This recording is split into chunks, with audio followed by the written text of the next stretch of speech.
Everyone, welcome back to my channel. My name is निधि यादव। आज की इस वीडियो में हम क्लास 12 पॉलिटिकल साइंस का चैप्टर नंबर 4 जो है इंटरनेशनल ऑर्गेनाइजेशंस उसको पढ़ने वाले हैं। तो इस चैप्टर के अंदर हम क्या पढ़ेंगे? तो इस चैप्टर के अंदर हम पढ़ने वाले हैं कि कैसे जो है इंटरनेशनल ऑर्गेनाइजेशंस फॉर्म हुई थी, साथ ही साथ में क्या इसका रोल है, जो वर्ल्ड पॉलिटिक्स है उसके अंदर इंटरनेशनल ऑर्गेनाइजेशन जो बनी थी तो इसका रोल क्या है। साथ ही साथ में हम पढ़ेंगे कि जो ये इंटरनेशनल ऑर्गेनाइजेशन है कैसे जो है एमर्जिंग कॉन्फ्लिक्ट्स है उनको कंट्रोल करती है, या डोमिनेंस किसकी इसमें है और क्या इसके सारे रोल है, ठीक है। और ये कैसे जो है पावरफुल बना, ये सब कुछ पढ़ेंगे। सबसे पहले इसके सिंबल को पढ़ लेते हैं। इंटरनेशनल ऑर्गेनाइजेशंस में हम सबसे वही पढ़ रहे हैं, यूनाइटेड नेशंस ऑर्गेनाइजेशन को, ठीक है। तो उसके लोगों को पढ़ लेते हैं। सबसे पहले सबने सुना ही होगा इंटरनेशनल ऑर्गेनाइजेशन यूनाइटेड नेशन के बारे में। तो ये उसका लोगो है यूनाइटेड नेशंस का। तो इसमें बीच में वर्ल्ड मैप है और साइड में है ऑलिव ब्रांचेस। तो ऑलिव ब्रांचेस जो होती है ना वो पीस को सिग्निफाई करती है। तो इस सिंबल के थ्रू जो है यूनाइटेड नेशन सिग्निफाई करना चाह रहा है कि पूरे वर्ल्ड में पीस हो। तो इसमें यही देखेंगे कि कैसे ये कॉन्फ्लिक्ट्स को हैंडल करता है या क्या जो है ये स्टेप्स लेता है तब भी कहीं पे कोई भी कॉन्फ्लिक्ट्स अराइज होता है। ये ज़्यादा मतलब कि ठीक है या नहीं है, इतना पावरफुल जो मैटर्स को डील करने में, वो सब कुछ आज हम इसमें पढ़ने वाले हैं। तो अब हम इसमें पढ़ेंगे कि इंटरनेशनल ऑर्गेनाइजेशन मतलब यूनाइटेड नेशंस का क्या रोल रहा है यूएसएसआर के कोलैप्स होने के बाद। तो सबसे पहला क्वेश्चन आता है कि वाई इंटरनेशनल ऑर्गेनाइजेशन, कि हमने इंटरनेशनल ऑर्गेनाइजेशन को चूज़ ही क्यों किया है। इंटरनेशनल ऑर्गेनाइजेशन हर चीज़ का आंसर तो नहीं है, बट फिर भी जो है ये इम्पॉर्टेंट है, ठीक है। तो इंटरनेशनल ऑर्गेनाइजेशन ज़रूरी है, क्यों? जितने भी मैटर्स हो जाते हैं वॉर और पीस के, उसको हैंडल करने में, उनमें हेल्प करने में, साथ ही साथ में जो कंट्रीज़ है उनको कोऑपरेट करने के लिए हेल्प करने में, कि जो कंट्रीज़ है आपस में जो है अच्छे से रहे, कोऑपरेट करके चले और एक बेटर लिविंग कंडीशंस बनाने के लिए सबके लिए, ठीक है। तो ये सब है जिसके लिए इंटरनेशनल ऑर्गेनाइजेशंस को बनाया गया है। अब इंटरनेशनल ऑर्गेनाइजेशन जो है ऐसी कोई सुपर स्टेट नहीं है, ये इसी के मेंबर्स ने बनाई है, ठीक है। और उन्हीं के मैटर्स को ये रिस्पॉन्ड करती है। ऐसे नहीं है कि इसके मेंबर्स के ऊपर ये जो भाई अपना पूरा पूरा डोमिनेंस चला सकती है, नहीं, इसके ही मेंबर्स ने इसको बनाया है और उन्हीं के जो मैटर्स को ये सॉल्व करती है, ठीक है। ये सिर्फ इतना कर सकते हैं कि जो मेंबर स्टेट्स हैं उनकी प्रॉब्लम्स को रिजॉल्व कर सकती है। क्यों? क्योंकि इंटरनेशनल ऑर्गेनाइजेशन के अंदर हर कंट्री जो है अपना रिप्रेजेंटेशन देती है, सब अपनी राय रखती हैं और सब एक अच्छे से सोल्यूशन निकालने की कोशिश करते हैं। आगे हम ये भी पढ़ेंगे कि कैसे जो है लोगों को पसंद नहीं है ये और क्यों नहीं है ये सब कुछ। अब जो इंटरनेशनल ऑर्गेनाइजेशन है वो क्या प्रोवाइड करता है? तो ये मेंबर्स को ना इंटीग्रेट करने का काम करता है। एक ऐसी जगह प्रोवाइड करता है जहाँ पे सब साथ में बैठ के डिसीजन ले सके, ठीक है, जितने भी वर्ल्ड वाइड इश्यूज आ रहे हैं और सब जो है एक साथ मिलके जो है उनको डील कर सके। कि ये ना हो कि भाई हमने इससे पूछा नहीं और अब इसको ये पसंद नहीं आया। वहाँ सबकी राय ली जाती है, फिर जो अच्छा लगता है उस चीज़ को आगे बढ़ाया जाता है। जैसे ग्लोबल वार्मिंग का इशू आ चुका है तो वहाँ पे सारी कंट्रीज बैठेंगी और फिर बताएंगे कि भाई तुमने ज़्यादा पोल्यूशन किया है तो तुम इतना ज़्यादा क्या कहते हैं अपने इंडस्ट्रियलाइजेशन को बंद करो या तुम ऐसे करो। तो ऐसे सब कोऑपरेट करके जो है डिसीजंस लेते हैं। ये है इंटरनेशनल ऑर्गेनाइजेशन के अंदर।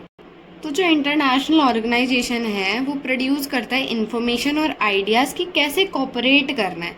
ये मैकेनिज़म्स देता है, रूल्स, और एक ब्यूरोक्रेसी भी देता है ताकि जो मेंबर्स हैं उनके बीच में और कॉन्फिडेंस आए। साथ ही साथ में जितनी भी कॉस्ट लगती है वो शेयर्ड, जो मतलब कि उसका शेयर्ड जो बंटवारा होएगा वो अच्छे ढंग से हो सके। ये ना हो कि भाई किसी कंट्री पे ज़्यादा इम्पोज कर दे कि तुम इतना पे करोगे, और जितने भी बेनिफिट्स आए वो बेनिफिट्स भी फेयरली डिवाइड हो ताकि कोई भी जो है दिक्कत ना आए कंट्रीज़ के बीच में कि यहाँ पे तो जो यूएन है वो बाइज्ड हो गया, ठीक है। अब बात कर लेते हैं कि यूएन बना कैसे था। तो जैसे ही फर्स्ट वर्ल्ड वॉर ख़त्म होती है तो वर्ल्ड में एक ऑर्गेनाइजेशन की नीड थी ताकि दूसरी वॉर ना हो। तो उस टाइम पे जो है कॉन्फ्लिक्ट्स को डील करने के लिए लीग ऑफ नेशन जो है ये फॉर्म हुआ था, ठीक है।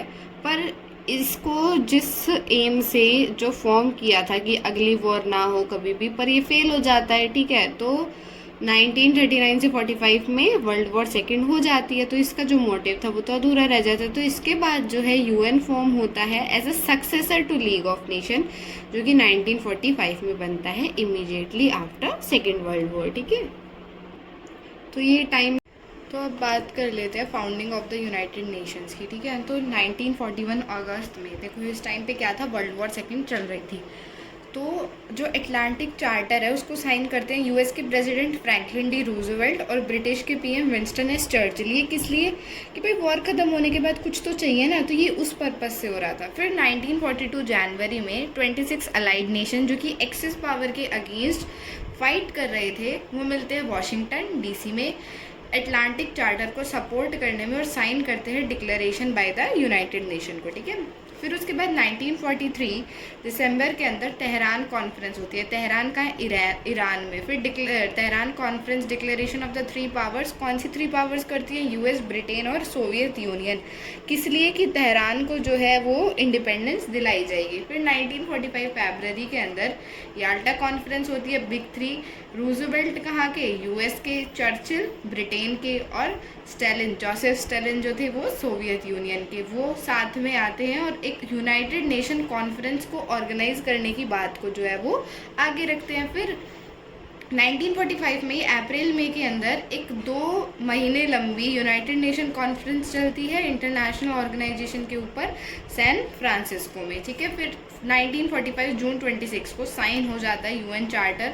50 नेशन जो है वो उसको साइन करते हैं 26 जून को। फिर पोलैंड जो है वो उसको साइन करता है अक्टूबर 15 को। तो जो यूएन है उसके 51 ओरिजिनल फाउंडिंग मेंबर है। तो 24 अक्टूबर 1945 को जो है यूएन को फाउंड किया गया था, मतलब ये फाउंडिंग डेट मानी जाती है, जिसको हम यूएन डे के नाम से भी जानते हैं। ठीक है, फिर इंडिया ने अक्टूबर 30 को जो है यूएन को ज्वाइन किया था। तो ऐसे जो है यूएन की फॉर्मेशन हुई थी। तो अब बात करें कि कैसे जो है ऑर्गेनाइजेशन फाउंड हुई थी, तो वो हुई थी यूनाइटेड नेशन चार्टर को साइन करने के बाद बाय 51 स्टेट। इसका ऑब्जेक्टिव ये था कि कोई भी इंटरनेशनल कॉन्फ्लिक्ट जो है वो ब्रेकआउट ना हो, सारी स्टेट्स मतलब किससे रेफर किया जाए, कंट्रीज़ में जो है कॉपरेशन बनी रहे। अगर कभी कॉन्फ्लिक्ट हो गए तो क्या होगा। ठीक है, तो ये आगे पढ़ते हैं। तो अगर कहीं कॉन्फ्लिक्ट हो भी जाता है तो यूएन का काम था कि वो कंट्रीज़ को टुगेदर लाए, क्या इश्यूज़ है वो यूनाइटेड नेशन के सिक्योरिटी काउंसिल में जो है डिस्कस किया जाए कि क्या दिक्कतें आ रही हैं और कैसे इसको सॉल्व किया जाता है। जो यूनाइटेड नेशन था ना, वो सारी कंट्रीज़ को साथ में ला के उनकी सोशल और इकोनॉमिक डेवलपमेंट कराना चाहता था पूरे वर्ल्ड वाइड। ठीक है, अब बात कर लेते हैं कि कैसा स्ट्रक्चर और कंपोजिशन है यूनाइटेड नेशंस का। अब देखो हम प्रिंसिपल ऑर्गन्स को पढ़ते हैं। सबसे पहले आती है सिक्योरिटी काउंसिल। तो जो ये सिक्योरिटी काउंसिल होती है ना, इस सिक्योरिटी काउंसिल के अंदर 15 मेंबर्स होते हैं, जिसमें से 5 परमानेंट मेंबर्स होते हैं। अब ये परमानेंट मेंबर्स क्या होते हैं, वो मेंबर जिनके पास वीटो पावर। अब पूछोगे मैम ये वीटो पावर क्या होती है, तो वीटो पावर वो पावर होती है कि जिसमें 5 स्टेट हैं, मतलब 5 कंट्रीज़ हैं, उनके पास वीटो पावर होती है। ठीक है, अब वो वीटो पावर काम ऐसे करती है कि अगर मान लो यूएन के सारे मेंबर्स ने जो है एक डिसीजन पे बोल दिया कि हाँ ये डिसीजन पास होगा, और वहीं परमानेंट मेंबर में से एक किसी मेंबर ने ये बोल दिया कि नहीं ये डिसीजन जो है पास नहीं होएगा, तो वो डिसीजन पास नहीं होता है। तो इस पावर को कहा जाता है वीटो पावर। ठीक है, अब यूएन की जनरल असेंबली, इसके अंदर जितने भी यूएन के मेंबर्स हैं उनके पास सबके पास एक वोट होती है। ठीक है, वो सारे जो हैं अपने डिसीजंस को देते हैं, और अगर कोई भी डिसीजन है तो उसकी 2/3 मेजॉरिटी होनी चाहिए। फिर बात कर लेते हैं इंटरनेशनल कोर्ट ऑफ जस्टिस। इसके अंदर यूएन में 15 जजेस होते हैं, जिन 15 जजेस को 9 ईयर के लिए इलेक्ट किया जाता है। ठीक है, तो ये कुछ इम्पॉर्टेंट चीज़ें थी। आगे जो है वो आप सब खुद पढ़ लेना कि बता रखा है कि क्या क्या प्रोग्राम्स और फंड्स होते हैं, साथ ही साथ में क्या फंक्शनल कमीशन है। तो ये सारे इसको ज़रूर रीड करना है, इस वाले बॉक्स को। ठीक है, अब बात आती है कि सिक्योरिटी काउंसिल के अंदर ये 5 ही परमानेंट मेंबर क्यों हैं, क्योंकि वर्ल्ड वॉर सेकेंड के ख़त्म होने के बाद सबसे ज़्यादा पावरफुल कंट्री यही थी। अब कौन से हैं वो, US, Russia, UK, France, China. पहले सोवियत यूनियन था, बट जब सोवियत यूनियन डिसइंटीग्रेट हो जाता है तो उसका सक्सेसर बन जाता है रशिया। अब बात कर लेते हैं जनरल सेक्रेटरी की कि क्या जनरल सेक्रेटरी का रोल होता है यूएन मतलब यूनाइटेड नेशंस में। तो जनरल सेक्रेटरी जो होता है ना वो सबसे ज़्यादा विजिबल पब्लिक फिगर होता है, मतलब जिसका मेन रोल होता है और वही यूनाइटेड नेशंस को रिप्रेजेंट करता है, मतलब वो रिप्रेजेंटेटिव हेड होता है। अब प्रेजेंट में कौन है, एंटोनियो ग्यूटेरेस जो है यूनाइटेड नेशंस के सेक्रेटरी जनरल हैं। तो ये 9th जनरल सेक्रेटरी है यूनाइटेड नेशंस के, और जो है बाकी बुक में दिया हुआ है सारा, इसको ज़रूर पढ़ लेना। हो सकता है एमसीक्यू बन भी जाए, सीयूईटी में तो बिल्कुल बन सकता है, बोर्ड में तो शायद ना भी बने, ठीक है। फिर आगे हैं, अब इन्होंने कब जो है अपनी पोस्ट ली थी, तो 1 जनवरी 2017 में। उससे पहले जो है ये एंटोनियो ग्यूटेरेस पीएम होते थे पोर्टुगल के 1995 से 2002, और UN high commissioner for refugees होते थे ये। तो अब जो जनरल असेंबली और सिक्योरिटी काउंसिल है उनके अंदर क्या डिस्कस होता है, तो तब भी वॉर हो जाती है या पीस सेटलमेंट करनी होती है, कोई डिफरेंसेस आ जाते हैं मेंबर स्टेट के बीच में, तो वो जनरल असेंबली में डिस्कस्ड होते हैं, ठीक है। अब जितने भी सोशल और इकोनॉमिक इश्यूज़ है ना वो कुछ एजेंसीज़ को दे रखे यूनाइटेड नेशन ने, जैसे कि WHO World Health Organization, UNDP, UNHRC, UNHCR, UNICEF, UNESCO, ठीक है। तो ये ऑर्गेनाइजेशन जो है बहुत सारी चीज़ों को हैंडल करती है इकोनॉमिकली और सोशली, ठीक है। बहुत सारी है, इनकी फुल फॉर्म याद कर लेना, फुल फॉर्म MCQ में पूछी जा सकती है। अब बात आती है कि अब जैसे जो यूनाइटेड ऑर्गेनाइजेशन है, अब इसमें देखो 5 ही परमानेंट मेंबर्स होते हैं, 10 नॉन परमानेंट मेंबर्स होते हैं। तो लोग क्या कहते हैं कि टाइम के साथ जो है यूएन में भी रिफॉर्म आना चाहिए। भाई देखो उस टाइम पे ठीक है 5 कंट्रीज़ पावरफुल थी, बट ये थोड़ी ना है कि आगे भी वही 5 कंट्रीज़ पावरफुल रहेंगी। जो है 2 तरह के रिफॉर्म्स लाने की बात की जाती है। तो एक होता है सबसे पहले कि रिफॉर्म्स ऑफ ऑर्गेनाइजेशन स्ट्रक्चर और प्रोसेस, कि जो ऑर्गेनाइजेशन है यूनाइटेड नेशन है उसके स्ट्रक्चर के अंदर चेंज आए, मतलब कि जैसे कि 5 परमानेंट मेंबर्स उनको बढ़ाया जाए, साथ ही साथ में जो है नॉन परमानेंट मेंबर्स को बढ़ाया जाए, और ज़्यादा जो है इंक्लूसिवनेस लेके आई जाए, और जो प्रोसेस है उसको चेंज किया जाए, क्योंकि टाइम भी तो चेंज हो रहा है ना, सब कुछ चेंज हो रहा है, तो इसको भी तो चेंज करना चाहिए। दूसरा आ रहा है review of issues fall within jurisdiction of organisation, कि किस तरह से रिव्यूज हो रहे हैं, वीटो पावर किस तरह से चल रही है, तो इन सारी चीज़ों पे ये जो रिफॉर्म्स, तो किस तरह के 2 रिफॉर्म्स की बात हुई थी, एक तो ऑर्गेनाइजेशन के स्ट्रक्चर और प्रोसेस की, दूसरी इश्यूज के रिव्यू की बात हुई जो ज्यूरिडिक्शन के अंदर आते हैं, ठीक है। और जैसे कि हम बार बार वीटो पावर की बात कर रहे हैं, तो सबसे बड़ा जो डिस्कशन था वो था functioning of the security council के ऊपर, ठीक है। सिक्योरिटी काउंसिल कैसे काम करनी चाहिए, कैसे नहीं करनी चाहिए। अब जो बाकी कंट्रीज़ थी वो सब चाहती थी कि यूएन की सिक्योरिटी काउंसिल के अंदर परमानेंट और नॉन परमानेंट मेंबर्स में इंक्रीज़ होए, और मेंबर्स जो हैं जैसे कि एशिया, अफ्रीका और साउथ अमेरिका से बहुत कम मेंबर्स थे, ठीक है, तो उन मेंबर्स में इंक्रीज़ किया जाए। और देखा जाए तो परमानेंट मेंबर्स तो यहाँ से कोई थे ही नहीं, तो यहाँ से इंक्रीज़ किया जाए। एशिया में से तो चाइना था वैसे, ठीक है।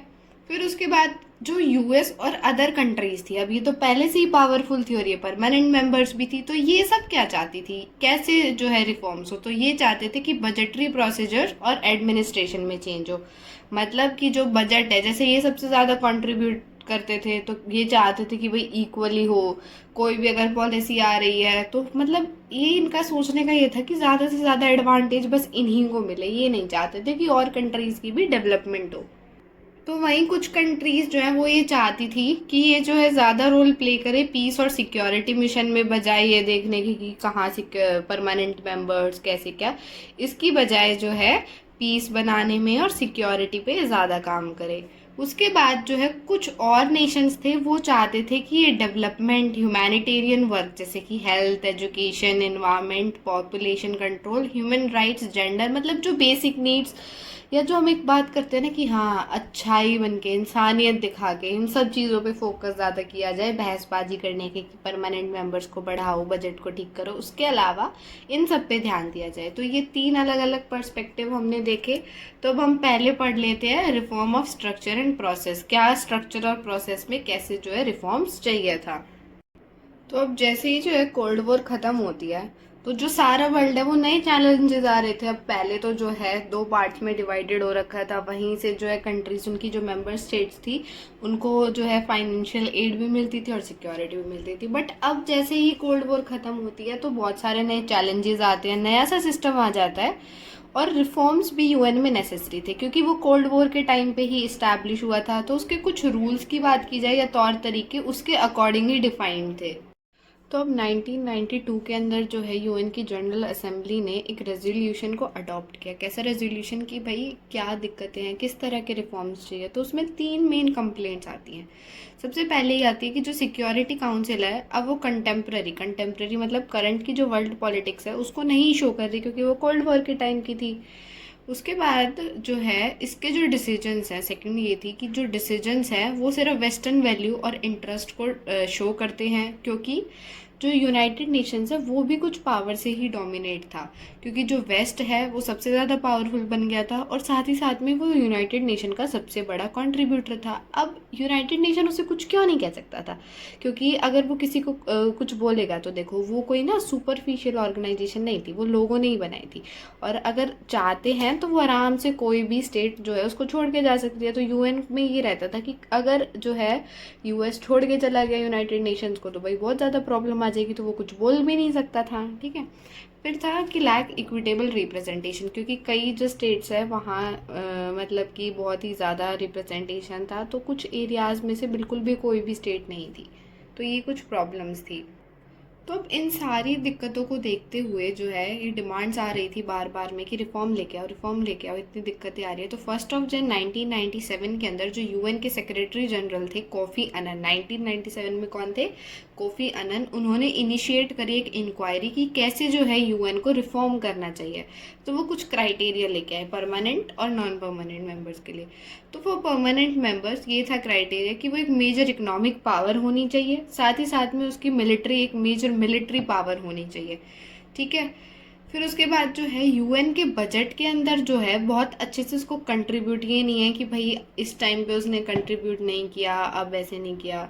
फिर जो वो नेशन है वो नेशन बड़ा होना चाहिए। कैसे बड़ा होना चाहिए? पॉपुलेशन के टर्म्स में।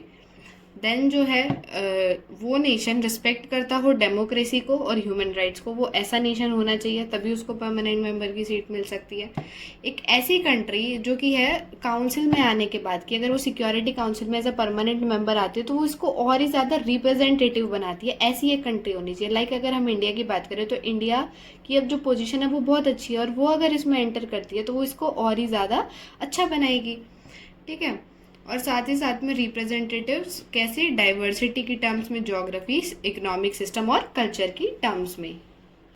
तो अगर अब आप ध्यान से देखो तो ये क्राइटेरिया तो बता दिए, पर ये तो नहीं बताया ना भाई कितनी बड़ी इकोनॉमिक पावर होनी चाहिए, कितना मिलिट्री बेस होना चाहिए, कितनी रिप्रेजेंटेटिव होनी चाहिए, कितनी पॉपुलेशन होनी चाहिए, कुछ भी जो है क्लियर नहीं किया था। तो ये एक वही डाउट वाली ही चीज़ रह गई। ठीक है, कि वो कंट्री में से होनी चाहिए, कैसे कंट्री वाइज रिप्रेजेंटेशन होनी चाहिए, या पूरे जो है वर्ल्ड में रिप्रेजेंटेशन होनी चाहिए, किसी रीजन में होनी चाहिए, तो कुछ भी क्लियर नहीं था। ठीक है। तो ऐसे ही कुछ कंट्रीज़ ने ये भी बोला कि या तो वीटो पावर को बिल्कुल हटा ही दो, क्योंकि अब जो वीटो है वो बिल्कुल भी सही नहीं है, बिल्कुल भी रेलेवेंट नहीं है, तो वीटो को हटा ही देना चाहिए। तो परमानेंट मेंबर्स 5 है। अब क्या कहते हैं, जो चार्टर है यूनाइटेड नेशन का, जो चार्टर है उन्होंने उसको, उन कंट्रीज़ को प्रिविलेज दे रखी है। क्या? कि वो स्टेबिलिटी लेके आए वर्ल्ड में। अब वो प्रिविलेजेस कैसी दे रखी हैं परमानेंट मेंबर्स को, कि परमानेंसी है उनके पास, कि वो परमानेंट है, साथ ही साथ में वीटो पावर है। वीटो पावर क्या है मैंने पीछे भी समझाया था, अब एक बार दोबारा समझा देती हूँ।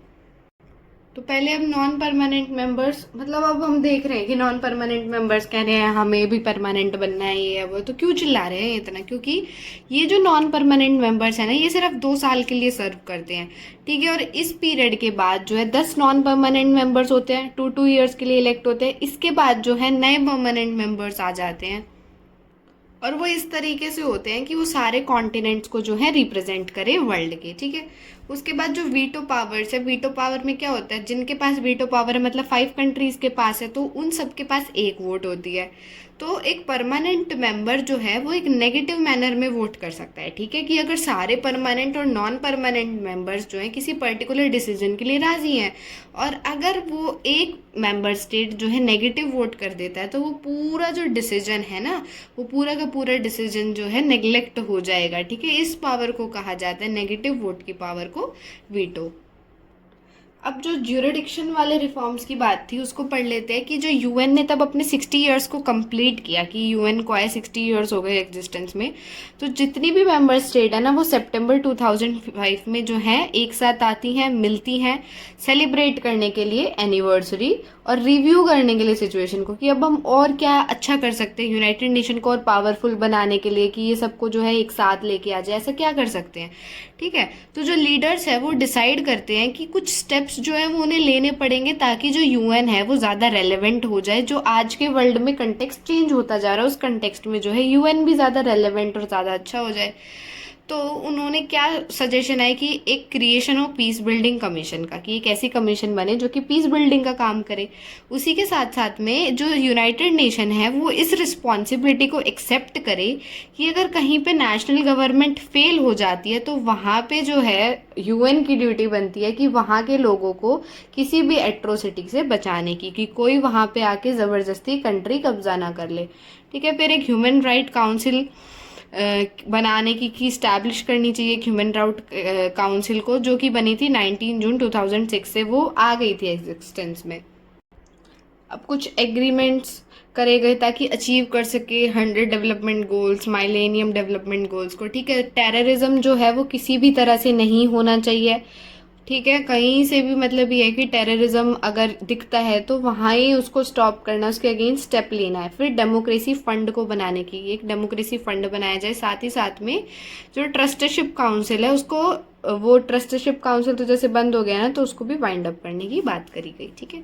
अब बात आ जाती है India and the UN reforms की। तो इंडिया ने जो है रीस्ट्रक्चरिंग जो हुई है यूएन की, उसको बहुत ही ज़्यादा सपोर्ट किया है, और ये बिलीव भी इंडिया जो है बिलीव करता है कि जो यूएन है वो और ही ज़्यादा स्ट्रेंथन होना चाहिए, एक रिवाइटलाइज्ड यूएन आना चाहिए इस चेंजिंग वर्ल्ड के अकॉर्डिंग, ठीक है। तो इंडिया के जो है मेजर कंसर्न क्या रहते हैं, अब वो पढ़ लेते हैं पहले। कि जो सिक्योरिटी काउंसिल है उसकी कंपोजिशन तो स्टैटिक है, नहीं चेंज हो रही है, पर जनरल असेंबली जो है वो एक्सपैंड होती जा रही है, उसमें मेंबर स्टेट आए जा रहे हैं, ठीक है।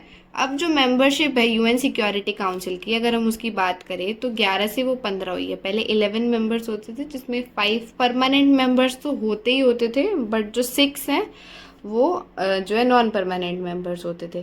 पर क्या कहते हैं, 1965 में जो है 15 मेंबर्स कर दिए गए, जिसमें 5 permanent members and 10 are non permanent members. तो परमानेंट मेंबर्स के अंदर कोई भी चेंज नहीं हुआ है।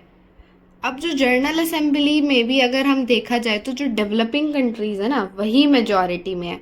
तो इंडिया जो है हमेशा यही आर्ग्यू करता है कि उनका भी रोल होना चाहिए, भाई उन्हें भी तो मौका दिया जाना चाहिए। जैसे इंडिया जैसी बहुत सारी कंट्रीज है, हम बात करें तो जापान भी है, जापान कितना पावरफुल है, फिर भी वो नहीं है सिक्योरिटी काउंसिल का परमानेंट मेंबर नहीं है। तो वही बात की जाती है कि इनको भी तो मौका देना चाहिए, ये भी डिसीजन मेकिंग में या कोई भी पॉलिसी को फ्रेम करने में जो है इनको भी आगे आना चाहिए। फिर इंडिया जो है वो सपोर्ट करता है increase in number of both permanent and non permanent members की, दोनों में ही जो है इंक्रीज होना चाहिए। इंडिया ऐसे नहीं बोलता कि मेरे को परमानेंट मेंबर में बिठा दो, नहीं, इंडिया बोलता है कि इंक्रीज दोनों में होना चाहिए और जो कंट्री लायक है उन सबको जो है मौका देना चाहिए। और इंडिया खुद भी यही चाहता है कि परमानेंट मेंबर बन जाए। इंडिया ना पता है बन भी जाता, बट इंडिया को परमानेंट मेंबर बनने से चाइना ने रोक दिया था। और किस बेसिस पे हम ये बोल रहे हैं कि जो है इंडिया बनना चाहिए, कि जो कुछ क्राइटेरिया आए थे तो इंडिया उन सारे क्राइटेरिया को फॉलो करते हैं, कि सेकंड मोस्ट पॉपुलस कंट्री है, वर्ल्ड की लार्जेस्ट डेमोक्रेसी है, 1/5 ऑफ वर्ल्ड पॉपुलेशन है, साथ ही साथ में जितने भी यूएन के डिसीजन हैं उन सब में पार्टिसिपेट करता है, और जो है इकोनॉमी भी बहुत अच्छी है, साथ ही साथ में जो है रिप्रेजेंटेटिव भी है और एक रेगुलर फाइनेंशियल कंट्रीब्यूटर भी है यूनाइटेड नेशन का। ठीक है, अगर इंडिया इंक्लूड होता है तो अब दिक्कत तो यही है ना कि अगर इंडिया इंक्लूड होता है तो जो एमर्जिंग पावर है और भी, जैसे कि ब्राज़ील हो गया, जर्मनी, जापान, साउथ अफ्रीका और अफ्रीका और साउथ अमेरिका जैसी कंट्रीज़ हैं, इन सॉरी कॉन्टिनेंट्स हैं, इनमें से तो कोई सीट ही नहीं है, तो इनमें भी तो मौका मिलना चाहिए ना। फिर अगर इंडिया आता है तो फिर ये सारे भी तो आगे खड़े हैं ना, एक ये भी रीज़न हो सकता है ना लाने का। तो अब लास्ट में है कि the UN in a unipolar world, कि कुछ कंट्रीज जो हैं वो चाहती हैं कि यूएन में चेंज आने चाहिए ताकि जो यूनिपोलर वर्ल्ड, अभी यूनिपोलर वर्ल्ड क्या था कि तब यूएस की हेजीमनी आ गई थी, यूएस ही सबसे ज़्यादा पावरफुल था। तो सबको क्या लग रहा था कि जो यूएस की पावर है उसको तो अब कोई कंट्रोल ही नहीं कर सकता, यूएस ही भाई सब कुछ हो चुका है और यूनाइटेड नेशन भी है वो बाइज्ड है, यूएस के ही फेवर में चल रहा है। अगर कोई ये सोच रहा है कि भाई यूएस की पावर क्यों नहीं चेक हो सकती थी, इसलिए ऐसा क्या था कि जो यूएस है इतना ज़्यादा डोमिनेटिंग बन गया था, तो यूएन क्यों नहीं यूएस को बोल सकता था कि भाई तुम लिमिट में रहो या जो कुछ भी है। तो ये इसलिए था क्योंकि यूएस जो है यूएसएसआर के बाद अकेली सुपर पावर बन गई थी। अब देखो वर्ल्ड में जो सबसे ज़्यादा पावरफुल होता है उससे तो सब दब के तो रहते ही है ना। अब वो यूएन को छोड़ के चला गया तो अब फाइनेंस ही नहीं आती यूएन के पास इतनी। ठीक है, एक बुक में ना चार्ट भी दिया हुआ है कि कौन कितना फाइनेंस करता है, उसमें देखना ये रहा कि यूएन के रेगुलर बजट के जो है 2005 के अकॉर्डिंग कौन तो सबसे ज़्यादा यूएस 22.0% ये 2005 के अकॉर्डिंग कंट्रीब्यूट करता है। देखो जापान 19.5 करता है फिर भी परमानेंट मेंबर नहीं है, जर्मनी 8.7 करता है फिर भी परमानेंट मेंबर नहीं है, चाइना तो बहुत पीछे है कंट्रीब्यूटर में। ठीक है, ये है। और फिर एक में दिया हुआ है कि वीटो पावर का कौन कितना यूज़ करता है, तो ये देखो 5 परमानेंट मेंबर्स में से जो है सबसे ज़्यादा वीटो पावर का यूज़ किसने किया था, यूएसएसआर ने, जो अब रशिया ने टेक ओवर कर लिया सीट, फिर यूएसए ने, यूके ने, फ्रांस ने और सबसे कम चाइना ने। ठीक है, अब भाई यूएस इतना अकेला अपने आप में क्यों जो है पावरफुल बन रहा था, क्योंकि उसकी मिलिट्री और इकोनॉमिक पावर ही इतनी थी कि वो आराम से किसी भी इंटरनेशनल ऑर्गेनाइजेशन को इग्नोर कर सकता था और अपने खुद के दम पे रह सकता था। ठीक है, अब यूएन के अंदर यूएस का जो ये दबदबा चल रहा था, वो इन्फ्लुएंस था, वो एक तरह से ठीक भी था। क्यों? क्योंकि वो सिंगल लार्जेस्ट कंट्रीब्यूटर था यूएन का, साथ ही साथ में जो यूएस है उसके पास अनमैच्ड फाइनेंशियल पावर है कि इतनी फाइनेंशियल पावर जो उसकी उसको कोई मैच नहीं कर सकता। और जो यूएन की फिजिकली टेरिटरी है वो भी यूएस के अंदर ही है। ठीक है, वॉशिंगटन के अंदर, वो भी उसको एक ज़्यादा इन्फ्लुएंस और एक पॉजिटिव पॉइंट प्रोवाइड करती है। साथ ही साथ में जो है यूएस के बहुत सारे ऐसे जो है नेशनल्स हैं, मतलब लोग हैं जो कि यूएन की ब्यूरोक्रेसी में काम करते हैं। वहीं यूएस उसके अपोज में कोई भी पॉलिसी आती है तो वीटो पावर का यूज़ करता है ताकि वो उन पॉलिसीज़ को अपोज कर सके। भाई वीटो पावर है तो फ़ायदा तो उठाएगा, अपने ऊपर कौन बात आने देता है। तो यहीं ये आता है कि जो यूएन है वो भी यूएस की जो इतनी पावर बढ़ रही है उसके लिए एक अच्छा बैलेंस प्रोवाइड नहीं कर सकता, क्योंकि जो यूएन है वो खुद उसके मेंबर स्टेट से बना है और अगर वो कुछ भी ऐसा स्टेप लेता है तो बहुत ही ज़्यादा चांसेस है कि जो मेंबर स्टेट्स हैं वो अपना इंटरेस्ट यूएन में से खोल दे और स्टेप बैक कर ले, मतलब वहाँ से चली जाए। ठीक है, तो ये भी अच्छा नहीं होगा कि वहाँ से चली जाए। तो ये था चैप्टर, ये ख़त्म हो गया। अब मिलते हैं नेक्स्ट वीडियो में। ठीक है, take care and bye bye.